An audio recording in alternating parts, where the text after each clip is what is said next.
welcome back to Second Take Movies, a podcast where we give movies a second look, second chance, second take, if you will. I'm your host, Preston Jenkinson, and joining me as always is my co-host, Jake Twido. Preston? What's up? Preston. What's up? That's all. Just Preston. I got nothing. No crazy Been noises a good podcast. this week. We'll see you next week. What'd you say? No crazy noise or intro this week for you. No, I'm taking it easy. I got hit in the neck with a golf ball. Fun? At a mini golf place. At mini golf. Not even at a golf course, but at mini golf.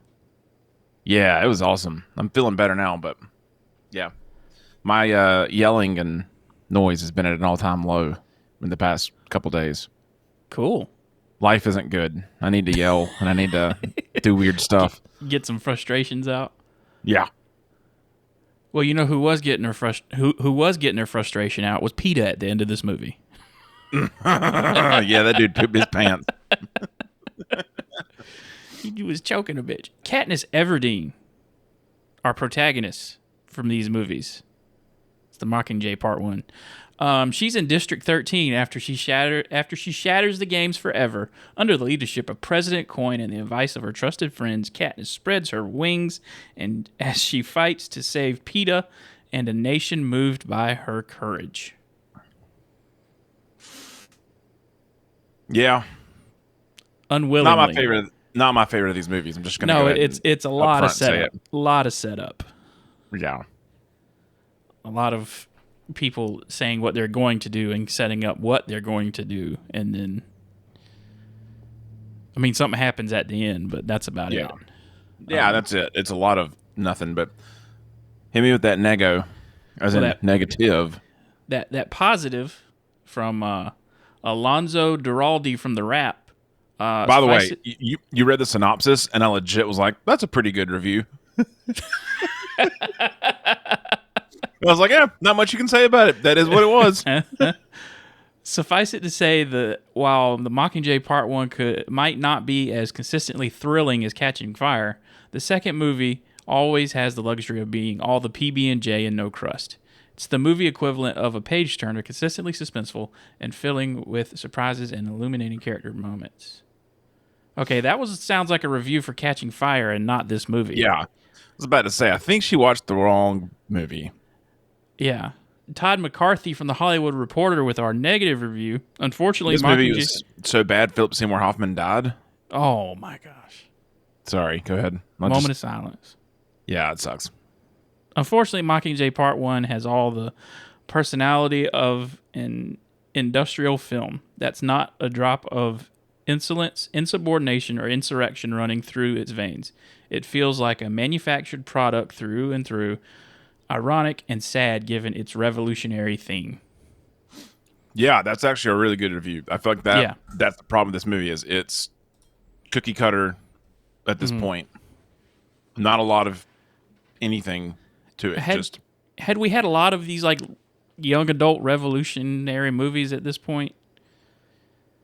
I feel like this was the first big franchise that did that. Mm-hmm. Yeah, this was the middle of all that stuff. Yeah. So it wasn't old yet. Mm-hmm. But this was the jumping off franchise for all that. Yeah. I feel like. Yeah, not the best. Straight out the gate, Part 1, Part 2. Yeah. This movie I think failed because they did that. Which the director has recently said that he wishes that they never done that. Which I'm sure it was a studio decision to do that. Yeah. Yeah, I bet it was. But also, I have a new movie coming out. I know I messed up. I'm going to make it up to you by you paying to see my new movie. It's pretty much all the same creative team from the last 3 movies of this franchise. So yeah, which that's what strikes me odd. Of how does this one feel so different? I guess I don't know. Just it's not. Well, it's the first one without like a games in it. Like the whole that's true conceit. And there's not really any. Not that these are action movies. Yeah, but there's not really any action. No, it's very much a lot of setup in this movie. So this one begins. Katniss, she's not in a good spot. She's in this real industrial complex thing underground, and everyone's wearing gray, and they have schedules to keep to, and she's traumatized a little bit. She is hiding in a little maintenance area, I'll call it, and freaking out a little bit and saying like some affirmations, which the book goes into a lot more detail about that. It talks about like she'd been going to therapy, and that was like some affirmations that she was supposed to say to herself when she felt overwhelmed. Yeah, the pacing of this movie is weird. And I'll try. I think I've said this every time for the past 2 weeks. The book does the pacing better. Mm-hmm. It gives a lot more information. It paces things out more. This one's just like, hey, how are we going to get her to be the Mockingjay as quick as we can so we can have that? So we can have that in the next movie. Yeah. Instead of just doing all of that in one movie. Mm-hmm. Has she, like... I can't remember. She's like in like solitary confinement, pretty much. Like, has she seen her parents? It's in her mom. Yeah, her mom and Prim are in District 12 because they were rescued right after she was taken out of the games, and then District 12 was bombed. But she's seen them already though in 13. At this point she's acclimated to everything and sleeps in the. That's right. I'm thinking they sedate her and she shows back up, and that's not where she stays. Yeah, sorry. Yeah. Confusion on my part.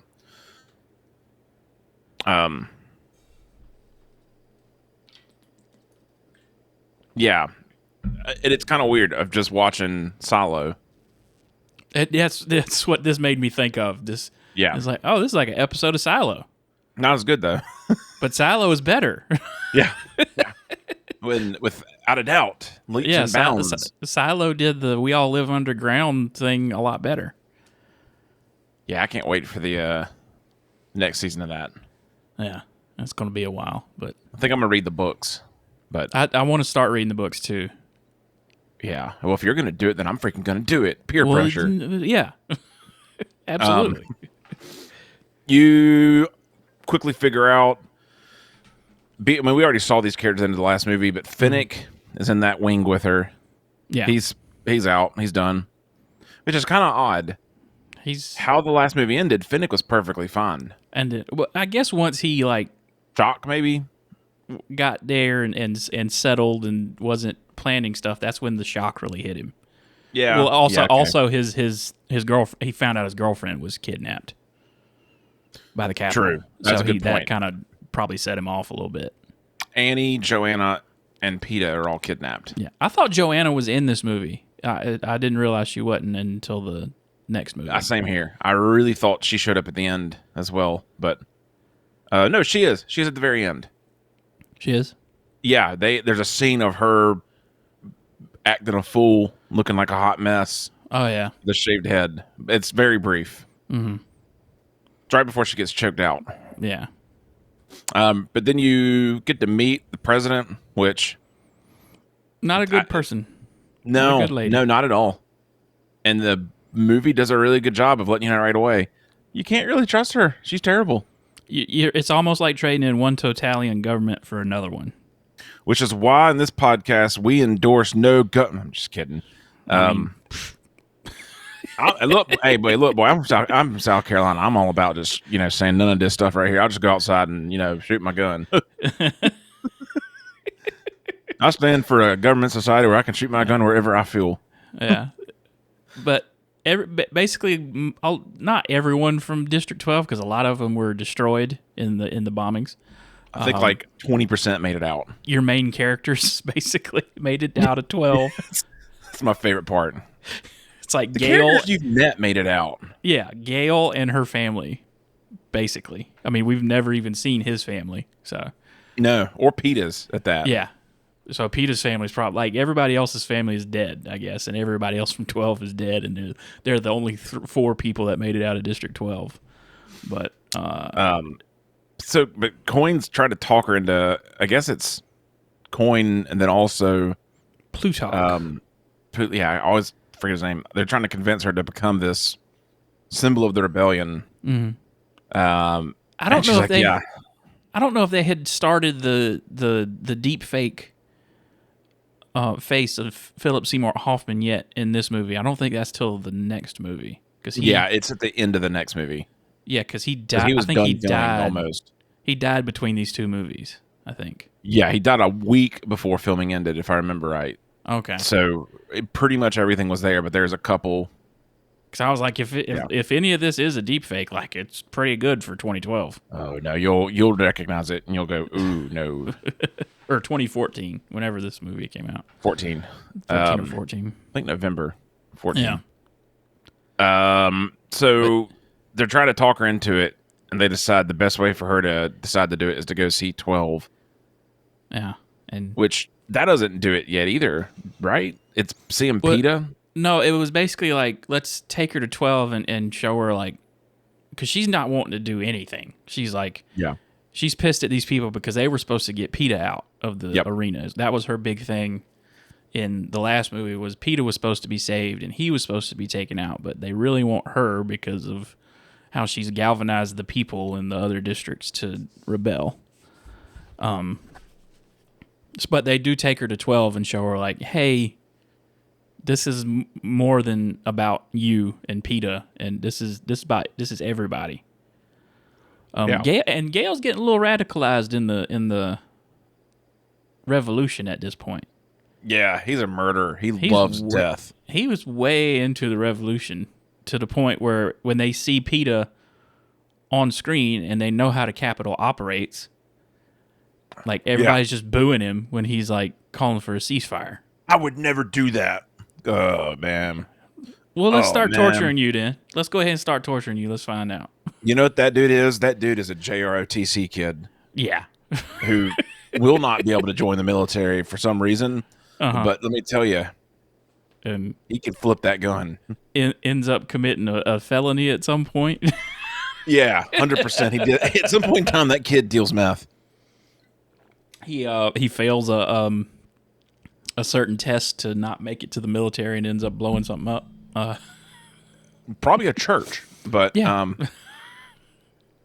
just saying, just stereotyping here. But it's funny. Like I definitely haven't watched these movies as much as the first one, thank goodness. But they make Gale like the opposite of the book. They make him more of a you don't like him. Make him worse and worse. No, the books is like legit. Like, who do you pick? Is it Gale or is it PETA? I have no idea. And this movie, they're like, not this guy. Basically, is what this movie is. This guy's been with Miley Cyrus for a little bit. Let's let him just work this out. In this, it's like, they go out of their way to make him unlikable, and their relationship is so back and forth. One minute they're yelling at each other, and then they're like hugging and so glad to see each other. And what's this dumb line in this? Like, I can't figure you out. The only reason you like me is when I'm in pain. Yeah, and I'm like, dude, the other dude's getting raped right now, probably. Yeah, what are you talking about? Having his mind redone, like in a microwave. Let's calm down. Yeah. She goes in her house. Because her house is left standing. And in the middle of it, there's a new white rose that Snow left. So I think that's when she melts over. That's when she starts to freak out. Grabs that leather jacket. Comes back and agrees. Prim's cat as well. That's right. Puts that thing in a bag. Yeah. So comes back and then like, you know what? I'll be the Mockingjay if you go get PETA, all the other victors, and get them out of the Capitol and give them all immunity for any crimes they may or may not have done. I'll say this, not my favorite movie, but I think some of the... I'm going to really eat this later. Some of the writing was well done. Yes. Mm-hmm. Like, all right, good. Like, you believe that entire thing. You believe Coyne being like, I don't make deals. And Jennifer Lawrence in this through all these movies, she's been great. I will say her wig... You can tell it's a wig in this movie. Is it a wig? Uh-huh. Oh, yeah. Was this her short hair? I think it was. I know it's like a $30,000 wig. That's all I didn't know it was a wig. I couldn't tell. I knew Julianne Moore was wearing... I figured Julianne Moore was wearing a wig. Yeah, she was wearing a wig and fake contacts. She cut her hair short. I think that was that time. I can't remember what movie it was, but you're right. That's I why. think she did Silver Linings Playbook around this point. Yeah, but Natalie Dormer legit shaved her head. Oh. And she had to wear a beanie to not let people know who she was cast as. Natalie Dormer. Kind of funny. You get to see the... Who's Natalie Dormer? She is... she's in the girl from Game of Thrones. Who does she play in this movie? Tyrell. Cressida? She's like the producer. Cressida, sorry. Thank you. She's got the half-shaved head and the hair. Okay. Yep, that's it. That makes sense. Yeah. So with that, I guess good transition. Mm-hmm. She gets to meet her team, which is funny because Effie is all of a sudden there, which not how the book is at all. But it's fine. I mean, like that's a great character that Elizabeth Banks, good for her. I think Effie is there in the books. Like she's in District 13. Not as much. Okay. I don't think she actually does because Cinna's stylist friend is still there, and then Plutard. Yeah, in the book it's Plutard's assistant. Effie and the two assistants to Lenny Kravitz. Caesar Milan, Cinna. Yeah. So I like Caesar Milan more. We're gonna go with that. They're not in this movie. I don't think. No, they're not in the series. Well, you see them, but they don't have speaking roles or anything else. They have one moment in the last movie in Catching Fire, and that's about it. They may have been the people that bathed Katniss too. Maybe, who knows? I don't know. But she agrees, and you get the world's most awkward acting performances of. It's probably what it's like being on an actual movie set. Yeah. I've sat in on a couple marketing campaigns where they're filming stuff, and I've done a couple of not trying to call anybody out or AV tools, but using a drill and having it filmed, and it's just so. I mean, that's how I felt. I remember how awkward that felt. This isn't how you use a daggum drill. What are you telling me to do? Just let me go do it. No. You gotta do it for camera. You gotta. I think, and then I could go on a whole rant, but yeah, there's a difference between doing something and doing something for camera. Yeah. So they come up with the great idea of, you know what? Anytime anyone's loved her, she's done it herself. She does it on her own. Let's let her go somewhere. Our old friend. Oh, that is when he comes back. Mitch is back. Yeah, and he's sober. He's sober because he has a cold. Ain't no booze in District 13. Did District 13 make the weapons? Is that why they have all this stuff? Mm-hmm. And they were just bombed a long time ago? They were bombed, but they didn't... The Capitol didn't realize they had the bunker. Ah. So they had built that bunker in preparation. Mm-hmm. Yeah, I think that's right. Nobody ever mentions District 13 until this movie. Well, there's a really rad... I don't remember what movie it is. Maybe it is this... No, never mind. I'm thinking of something else in the next movie where they're doing a loop with a video, but they do news edits and stuff there in the book, and it's edited out. So the Capitol knows they're there now. Gotcha. What are you going to do? They're going to shoot you down. Mm-hmm. So... They go to District 8 because it's supposed to be safe. But I guess before they go there... Oh, they go and visit a hospital. She gets in her little regalia and her propo team, as they call it. They go to a hospital where a bunch of people that have been fighting or whatever are all crowded in a hospital, and they all get excited because she's there and get emotional and oh my gosh, Katniss, you're gonna save us. I did like the guy, Foggy. Oh yeah, Foggy Nelson with no tongue is in this. No tongue. That's finally, here we go. Our book one or movie one discussion. They explain what those are at this point, finally. He's an AVOX. Yeah.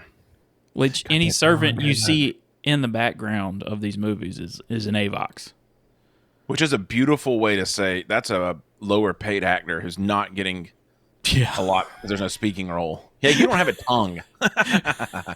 Guess what? Your character doesn't have a tongue. Get over it. You're going to make 5% of what you thought. You might make $300 today. Who knows?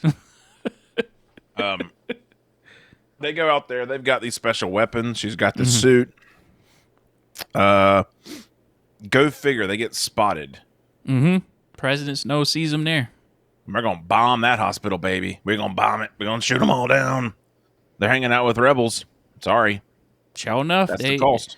They bomb that hospital, and then she makes one of her first impassioned speech to a camera. Was that the "if we burn, you burn with us" speech? Yeah. This is when I went, this is getting cheesy now. Yeah, the speech is a little cheesy. I get what they're going for, but, it works, but it's also cheesy in the same moment. But that's when I did love the District 7 scene, the lumberjackers. Oh, yeah. Oh, that was so cool. I was like, oh, yeah, let's see this. Let's keep this going. This is cool. Like, I don't care about Katniss anymore. Like, they all know, like, hey, some of us is going to die on this. Let's just keep going. Yeah, we're going to go for it. We're going to do it. They get sent out into work because and also at this point, the Capitol has sent peacekeepers to all the districts, and President Snow has made this speech like, look, you can do this, but remember what happens. We're going to put you down. And then it executes like people simultaneously in all the districts at the same time. But they get motivated. They run into the woods and run up there, and they throw bombs at them. They set off bombs. They had bombs on the ground. Okay, so they went up behind the tree to be safe from it. I was like, and then bombed a bunch of peacekeepers. I was like, that's awesome. Do more of this. But instead, we get to go see some singing after this instead. Yeah, we go back to Katniss and her team. They go to District 12 to get footage of her reacting to District 12, and she can't really speak, but Gale goes off on this monologue about how they got out of District 12 and the smell of everything. And I think it was smart though that Katniss is still the face, but you start seeing other people show up. So like he speaks, Finnick speaks in this one, then other people do in the next one where Katniss can't do all this. No. So how you feel about that song, The Hanging Tree? It's fine. I had to hear it so much when this movie came out. It was played everywhere. That song, because it had Jennifer Lawrence tied to it, so that song went everywhere when it came out. I even think Taylor Swift's on the soundtrack for these movies. Of course she is. What a jerk. That song is about a guy that was hung, and he's asking his lover to join him. I think in universe, the female protagonist of the Songbird and Snakes that's coming out, Lucy Gray, she wrote that song. Okay. And that makes sense. Her and this was back when Coriolanus Snow was Coriolanus, whatever his name is, Coriolanus, I don't know. Anyway, he was a peacekeeper in District 12 back in the day, and he was her mentor in the 10th Hunger Games, and they were going to run away together. So it's theorized that she wrote that song about him. Okay. Because they were going to meet at the in the book, they meet at the hanging tree and try to run away together, but she doesn't show up, and he gets mad, and that leads him down his path of evilness to spoil the next movie. Completely glanced over a note. This is the second time we've had repeat named characters in our podcasting. Castor and Pollux, a.k.a. Face Off.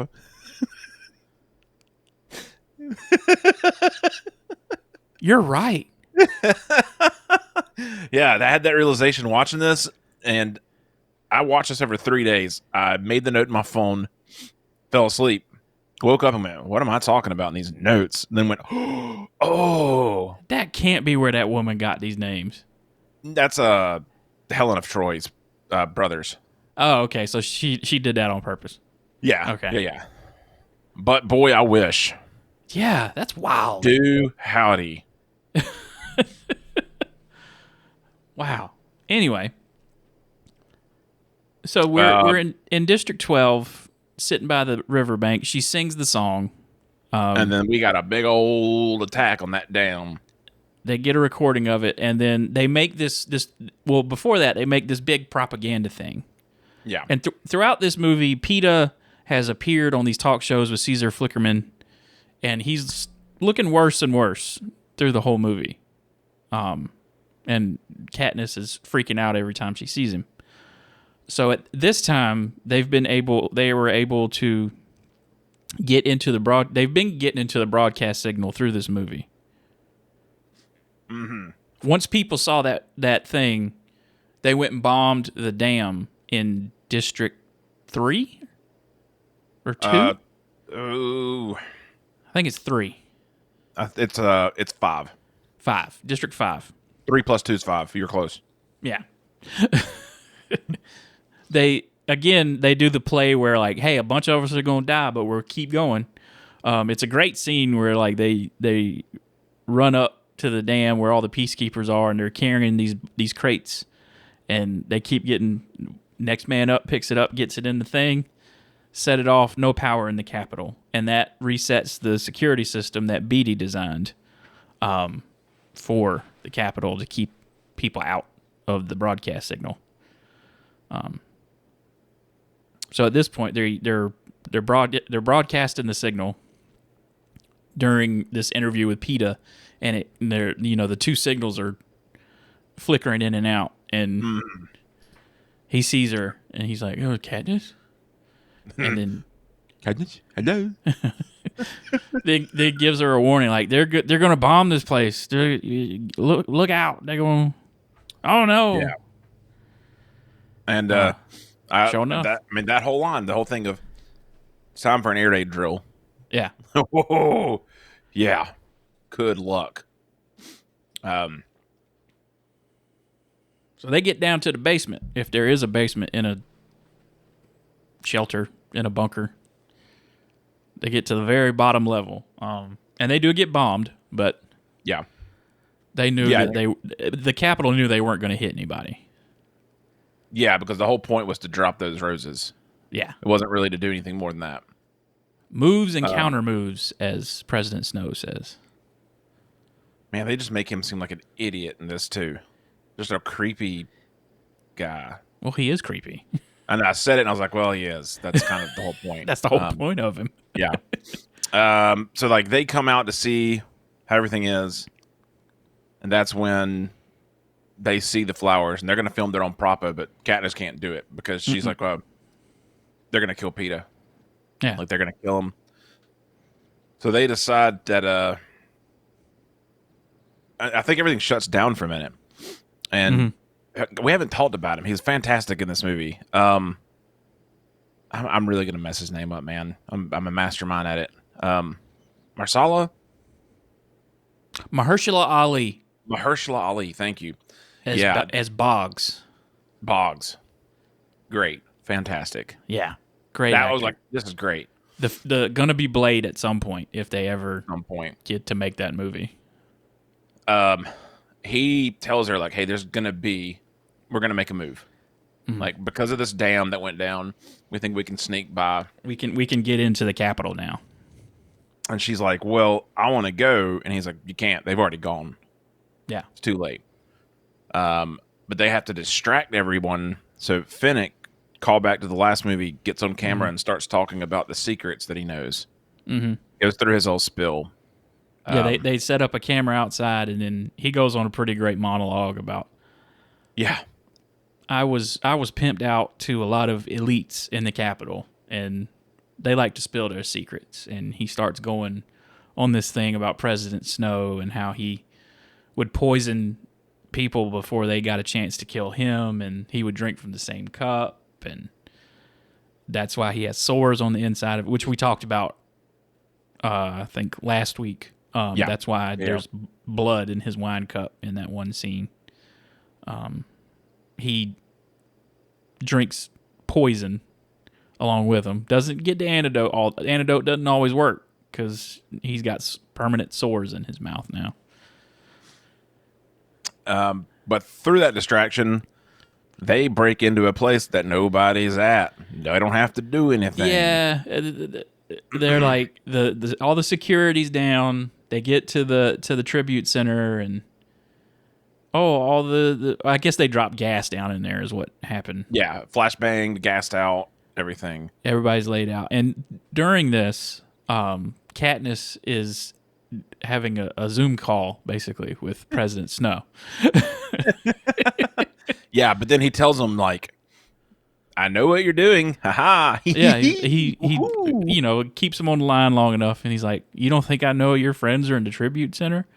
It's like, oh, and he turns the lights on, and then cuts out the feed, turns all the lights on, and they're like, and it cuts back to them, and they're like, "Oh, okay, we'll keep going, I guess."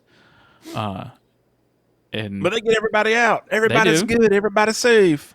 And then once we get back to base or whatever, Gail's like, "That was too easy. They let us in. The doors and were then unlocked. They let us go. The doors were unlocked. All the guns were back on when we left. They could have just shot us out the sky, and they never did. So something's happening." And before President Snow ends the call, he says, "It's the things that we love the most that hurt us." And then kills the call. And we find out why, because as soon as we see an emaciated PETA, and as soon as he sees Katniss, just like chokes. he's like, I'm gonna kill that bitch. They spent a long time waiting to knock him out. I just gotta tell you. Yeah. Somebody got off on that. Like somebody, like PETA has been set up as like this strong guy, but like somebody could have. I mean, Boggs eventually subdues him. Yeah. It's like, no, get off of her. Get off of her. Somebody hit this dude. Yeah, just go. But she wakes up in that neck brace. She can't really talk. He damaged her throat so bad she can't even talk. Yeah, she starts freaking out. I took that golf ball to the neck just so I could know what it felt like to be her.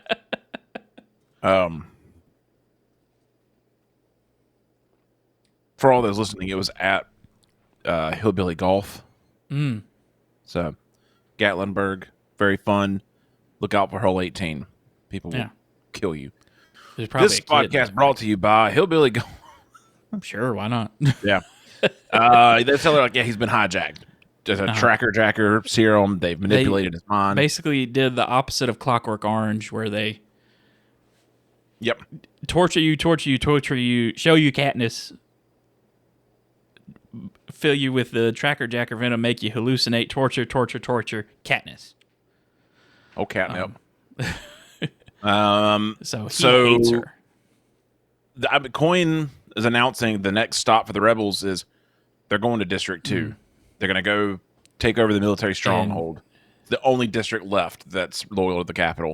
And at one point in the movie, she tells Katniss she knows how to be a politician because she's like, "I want you next to me when I make this next announcement," or whatever. Yeah. And that's when they say, "Oh, we were successful in getting all the tributes out and everything." And everybody's like, "Yay." And it was my idea to pardon all of them. She doesn't say that, but you know it. I think Katniss, that's when Katniss starts to realize, like, hey, we got another one over here. Hey, I'm going to knock you in the head with an arrow soon. Yeah. So, yeah, she chokes him, and that's the end of the movie. I mean, it hard ends. It's... Yeah. Ends on a shot of PETA, like, losing his mind in those straps. Have you watched all the Spider-Verse movies yet? Mm-hmm. Okay, well, spoilers alert for anyone that hasn't. I mean, too late. It's kind of like, I don't know, the second one of those was worse than this because you are in it, and that sucker just, boop. I don't feel that way. maybe it was my adrenaline or just my like I don't want this to end. Because like we know that Miles is in the wrong universe, and Yeah. then Gwen is like, "I'm gonna get the team together, and we're gonna go do this thing." End. I feel that's a great place to stop. Really. Yeah, I guess my other thing is, I guess I didn't realize it was going to be a trilogy. I knew there was going to be another one of these. So this ending, it's like, the original plan was this was going to be Across the Spider-Verse Part 1, and then next summer was going to be Across the Spider-Verse Part 2. This is just Across the Spider-Verse. I don't know what the next one's going to be or how long it's going to take to make that one. Yeah. Because I don't even think they've made it yet. Here's a fun one for this. This movie was supposed to be directed by someone else. Who? Rian Johnson. Rian Johnson? Ryan. God, do it every time. Yeah, Rian Johnson was supposed to direct this. Wow. Or was heavily considered, but they kept the same person aboard. Huh. That'd have been a different movie. Yeah. And I kind of want to see it. I'm not gonna lie. Because he probably would have wanted to write some of it too. I think that's what got him removed. He wanted to write it. Mm-hmm. Yeah. I don't know that. That's a guess for me. But and I think Suzanne Collins was a lot like J.K. Rowling, where she was very involved with these movies. Yeah. Which yeah, good for you if you're the author and you get like a decision making role on the movie that's based on your book. Yeah, I mean well, you know what, that backfires though. Look at Ready Player One. What happened to that movie? That whole book is just a list of nerdy references, propaganda. Yeah, that's all that is. I enjoyed it. Don't get me wrong, but it's fun. But it's like it's like you didn't even follow your own book though. It's like you can be anything as long as it's a Warner Brothers licensed. Warner Brothers licensed IP. I want to be LeBron James and the only exception is Jurassic Park and King Kong, because we got Steven Spielberg to direct, and I think King Kong is public domain. But I think so now. Yeah.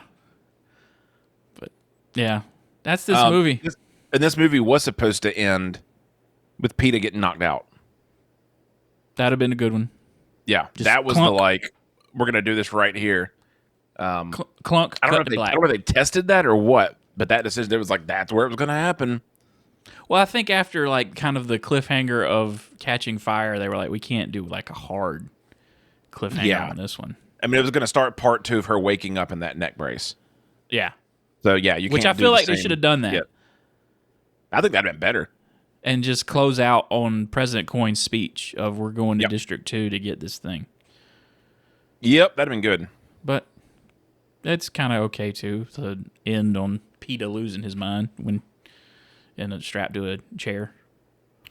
I don't know what I'd give this, man. Honestly, it's like a 6 something, 6 like 1, 6.5.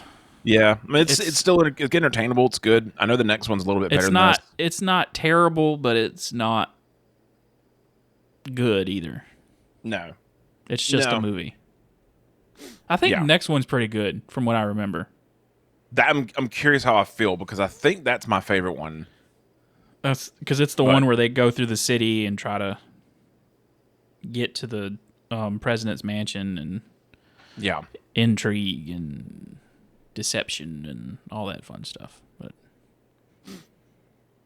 now we move on to what we're watching, what we're doing, what we're reading. I didn't realize like every video game I've been waiting for like a year came out the same day, pretty much. Mario Wonder, the new Mario game's out. Okay, so it's awesome, but I love city simulation games like Sim Cities. So City Skylines 2 came out. And I hadn't gotten to play it a lot. I need to play it more. It kind of sucks because I'm pretty sure... So that was supposed to come out on the consoles and PC at the same time. Mm-hmm. They pushed the console release to next April. So I'm pretty sure I'm playing a beta. Probably. So there's some weird bugs. And I'm like, okay, this shouldn't have been here. It's still fun. I need to dig into it more. But that's pretty much it. And then like even worse than that... I have a new keyboard that came in that I'm going to test. like all these things that I want to do happen at the same time when I have no idea what I want to do. So, first world problems. Yeah, the very first world problems, and they're worse than all the other ones. Let me tell you. You can't eat. I don't know what to do. I started the first God of War for like the 5th time, and I'm like 10 hours into it. Dude, when that game came out, people lost their minds. But see, I started and then quit several times. So I've started a new game like 10 times. I don't think I've ever gotten past like when you meet that blue dwarf. Yeah. And so I've made it to the great serpent and gone up the mountain, gone back down the mountain, and went into a different realm and came back, and now I'm in the Odenheim, I think. I never had a PlayStation. I got a PlayStation 3 so I could play Metal Gear Solid 4. Mm-hmm. That's pretty much it, and a couple other games. I'm gonna get a PS5 with my work bonus this year. I think that's the way to go. Because I want to play the new Spider-Man. I do too. I want to play Spider-Man bad. I've watched the whole story on YouTube at this point in the gameplay, so I know what happens. Because I just really wanted to see what happens. Because I've had a pretty good idea of where it's going. I really kind of love that. I love that. I don't have Sony stuff, but I really want to know about the story. And somebody plays through it. Like, I know that's weird for some people to grasp the concept. No, but I love it. It's great, man. Yeah. Basically, it's the story with the story of Harry and Amazing Spider-Man 2. Yeah. But done way better and with Venom. And they do the symbiote storyline so much better. So I think I'll watch the first game, not this one. Sorry. Then Spider-Man 3 or Venom, the actual Venom movie. Yeah. God of War, I worked at GameStop when that came out. And, I mean, yeah, I worked. I didn't screw off too much. But God of War was in one of the PlayStations. I don't know. We always tested God of War. In 2018, you were working at GameStop? The first one. I'm talking about the one that came out on PS4, like in 2018 or whatever. I'm talking about the old, like the OG. I'm on like 2017, 2018. You're talking about Boy. That one, yeah, I'm on that. Okay, never mind. Different world completely. Well, when you said the blue guy, I'm like, yeah, dude, I don't remember that actually. I'm trying to. It's been a long time, but now it makes sense. No, this is like old grumpy. Yeah. I've got a kid now, and it's weird, but it's good. I've heard it's really good. Yeah. And I really want to, once I play that, I want to play Ragnarok after that. I think I've watched a lot of that. I think I have too. Yeah.